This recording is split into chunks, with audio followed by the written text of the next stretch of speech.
అమ్మ, కర్కాటక రాశి వారికి ఎలా ఉంది ఈరోజు? కర్కాటక రాశి వాళ్ళ విషయంలో ముఖ్యంగా ఆర్థిక సంబంధమైన విషయాల మీద దృష్టి సారిస్తారు.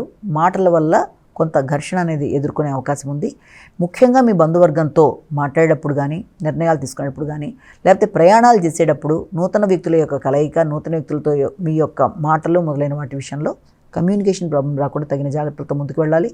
అలాగే రిటర్న్ కమ్యూనికేషన్ విషయంలో కూడా తగిన జాగ్రత్తలతో ముందుకు వెళ్ళాలి. విద్యార్థులు పోటీ పరీక్షలకు సంబంధించిన విషయంలో సరిగ్గా దృష్టి కేటాయించి సరిగ్గా ప్రాక్టీస్ చేయడంలో జాగ్రత్త వహిస్తూ ముందుకు వెళ్ళాలి. అంతేకాకుండా మీ యొక్క ఆరోగ్య విషయంలో కూడా తగిన శ్రద్ధ తీసుకోవడం, ఇమ్యూనిటీ పవర్ని పెంచుకుంటూ ముందుకు వెళ్ళాలి. ముఖ్యమైన పనులలో ఆలస్యాలు, ఆటంకాలు కొంత ఘర్షణాత్మకంగా ఉన్నప్పటికీ కూడా ఆ ఘర్షణని అధిగమించే ప్రయత్నాలు చేయాలి. ప్రశాంతతను పెంపొందించుకోవాలి. సింహరాశి.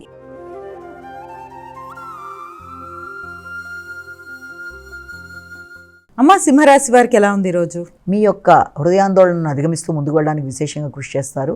భాగస్వామి వ్యవహారాల మీద దృష్టి కేటాయిస్తారు. దీర్ఘకాలిక పెట్టుబడుల కొరకు ఆలోచనలు చేస్తారు. ఆర్థిక విషయాలు చాలా వరకు అనుకూలంగా ఉండే అవకాశం ఉంది. సంతానవర్గం మీద మీ దృష్టి కేటాయిస్తారు.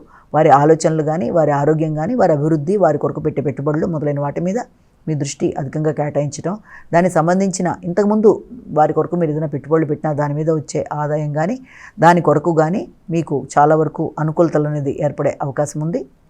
అంతేకాకుండా బంధువర్గంతో అనుకూలమైన వాతావరణం ఏర్పడడం, కుటుంబానికి బంధుమిత్రుల యొక్క రాక కొంతవరకు ఉండే అవకాశం లాంటిది కనబడుతుంది. ముఖ్యంగా ఆర్థిక సంబంధమైన విషయాల మీద అధిక శాతం దృష్టి కేటాయిస్తారు. కుటుంబంలో కూడా అధిక ఖర్చులకి అవకాశం ఉంది. కన్యా రాశి.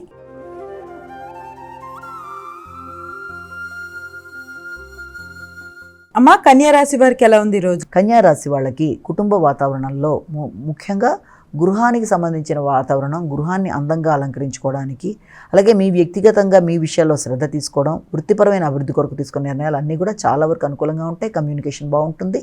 టెక్నికల్గా మీకు ఎదురవుతున్న ప్రాబ్లమ్స్ని అధిగమిస్తూ ముందుకు పెడతారు. అలాగే మీ యొక్క వృత్తిపరంగా మీకు ఎదురవుతున్న ఇబ్బందులను అధిగమించడమే కాకుండా నూతన అవకాశాలకి మనకి సమయంగా కూడా భావించవచ్చు. వృత్తిపరమైన గౌరవం, అభివృద్ధి, శ్రమ మొదలైనవి పెరుగుతాయి. అంతేకాకుండా వృత్తిపరంగా మీకు నూతన బాధ్యతలు కూడా వచ్చే అవకాశం లాంటిది కనబడుతుంది.